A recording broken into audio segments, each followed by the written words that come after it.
Welcome to WCrypto. Hello, my friends. Welcome back to WCrypto.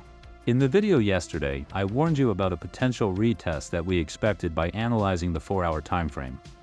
I had marked a yellow line at 96.5K, anticipating it as the potential bounce level, or worst case, the blue horizontal line below that acting as support. During the day, Bitcoin dipped all the way down to 95.9K.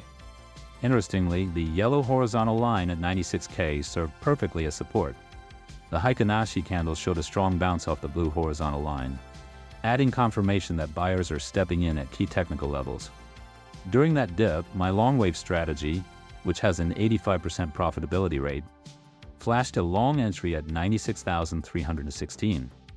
I usually follow these signals closely, ideally with automation when I'm away from the screen. However, checking the 4-hour time frame, I initially held off.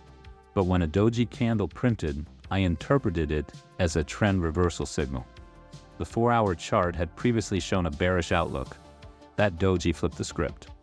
I decided to front run the bullish reversal and went long on Binance at 96,360. I am now expecting a swift reversal toward the high 97s and potentially a break through the hot pocket at 98K we discussed yesterday. Looking at the liquidation heat map, it's clear that I am not alone.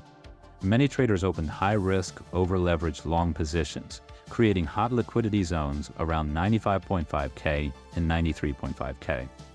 These are vulnerable targets if we see a dip before the next leg up. But then again, why should I turn bearish during a bull market? I expect higher prices, and I'm comfortable holding through volatility. This is only possible with excellent risk management and by sticking to spot or low leverage trades. In other news, a major court ruling could give crypto adoption another push. A US federal judge ruled that iOS app developers can integrate Bitcoin and other crypto payments without Apple's 30% fee. This is from the Epic Games versus Apple case. This ruling could significantly boost Bitcoin's presence in mobile apps and everyday digital ecosystems. It's another small step toward mainstream adoption and something to keep an eye on over the coming weeks. I will continue updating you daily. Join the free Discord for real-time trading thoughts. Click the like button if you got value from this video. Subscribe and turn on the notification bell to stay updated. And see you in the next one.